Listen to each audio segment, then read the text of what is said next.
So good evening, good evening, good evening. We are back again a little bit later than I expected to be getting this video out. And I'm recording this as Dillian White's just about to start fighting against Franklin. So this should be a tug of war. I don't expect much real quality, but I have got it on. So we shall see. But big up to everybody who has been checking out the recent videos. I'm going to be switching, just doing transfer videos from now on. I'm still going to be doing my live streams, but I will be dropping transfer news as well all the way through the rest of this month and into next month, all the way through January as well, because Arsenal are just linked to everyone at the minute, which is kind of mad because every January we do this, don't we? We're linked left, right, and centre. All the journalists suddenly have inside scoops, but we end up signing nobody last January and got rid of 6 players. We definitely need players this time around. I do think we will sign at least a player, one maybe, but we are tracking a CM stroke DM, a couple in fact. We're going to start off with Danilo, plays for Palmeiras. Before I do that, make sure you are smashing the likes up, people. Make sure you are subscribed to the channel if you have not already done so. And big up to everybody who's been dropping in the donations on all the previous videos that I've uploaded as well. You can do that by hitting the thanks option, click the pencil in the right after you do that, swipe away the word thanks and write whatever you want and then press send. And I will reply to every single one of you that does that. And I do appreciate everyone who does. So thank you very much. Make sure you follow all the links in the description. Boost up the TikTok. That would be nice. And the Instagram. But yes, Danilo. We've been linked to this Danilo guy for nearly a year. About a year maybe. Plays out in Brazil for Palmeiras. 21 years old. And I don't really know a great deal about him, if I'm honest. He is a defensive midfielder. And there's a lot of reports doing the rounds today suggesting it's just a matter of when, not if. And I love it when there's a World Cup on or an international break, or whether, you know, the window's starting to get closer, because all of a sudden these journalists that you've never heard of suddenly pop up out the woodwork, don't they? But it is mad. But anyway, apparently, he is a key target for Arsenal. His form over in South America has been eye-catching, apparently. And we have been in contact with them, and he's pretty high up on the list. Apparently, it's going to be, if it does get done, around 22 million quid. Now, like I said, I don't really know a great deal about this guy. I am not going to sit and pretend I watch Brazilian League football like all these hipsters pretend they do. But it's a high chance it gets done, according to Dean Jones, is it? He's written this saying it's a high chance it'll get done. So we shall see. We shall see what happens with that. But listen, I do think we need somebody in that position, because I think that when you look at Partey, he's head and shoulders clear of anything else we have in that position. Bambi Lokonga, as I've now named him, is not the guy. That guy may be the guy one day, but he ain't the guy now. He needs to go out on loan real quick. And this is the thing.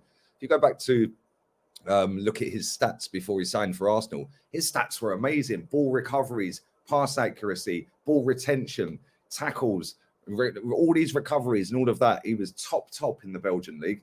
And this is why when we look at players, and this isn't me being ignorant, this is me just stating a fact. When you look at stats and judge a player, especially when, yes, you're playing in a different league, so the quality is going to be about there or thereabouts the same. So I kind of get why people would want to look at the stats, because if he's doing it against people around his same age group, maybe around the same quality barrier, and he's doing well, then people get excited going, well, he's young, maybe we could get him in and we could nurture him and make him grow, etc., etc.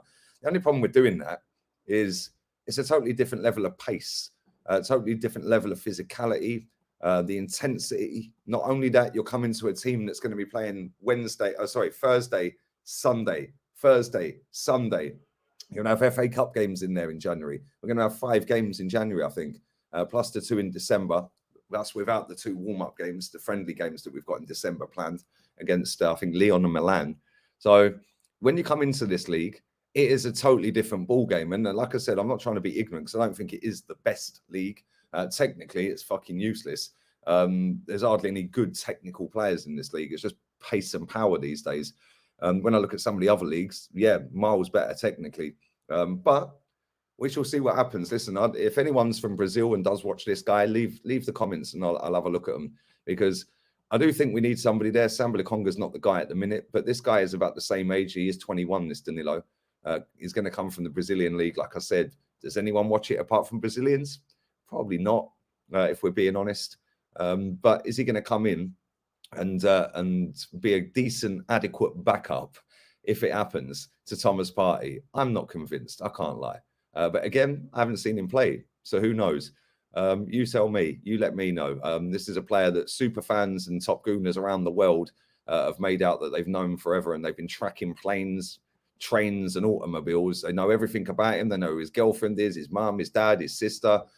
They've followed the whole family tree, and no doubt, as soon as January window opens, they'll be following planes again, following cars, because this is what, unfortunately, this club fan base do at times. But it is what it is. One player that we are linked to as well, which is the player that I would take over this guy. It's going to cost a lot more money. It'd be about double the price.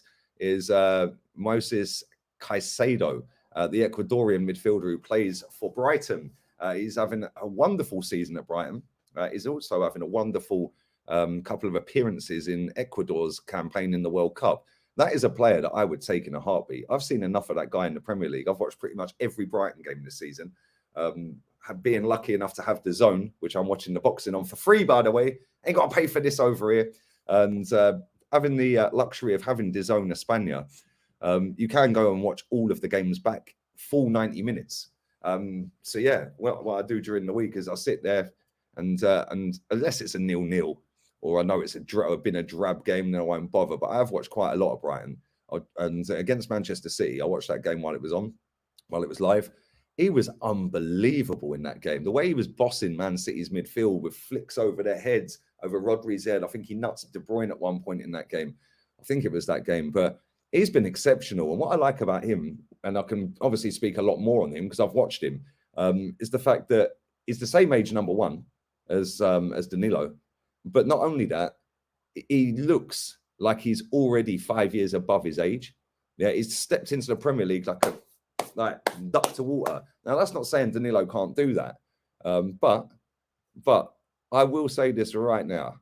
I think that he'd be a bargain at 40 mil. I can't lie. I think he'd be absolutely superb because I think that he's already shown the qualities and he's already got the adulation of playing for Ecuador in a World Cup. So now he's on an even bigger stage because everybody's watching the World Cup. Or pretty much everybody, unless you're one of these woke hipsters that doesn't want to watch it and they boycott it, sitting in their Adidas t-shirts with their iPhones in their hand, tweeting negative about it. But it is what it is. But this Moises Caicedo, baller, absolute baller, and I think that in the 25 games that he's played for Brighton, he's been absolutely exceptional. And they just keep finding these players, Brighton. Maybe we need to go and get some of their scouting staff because they keep plucking these gems out of fresh air.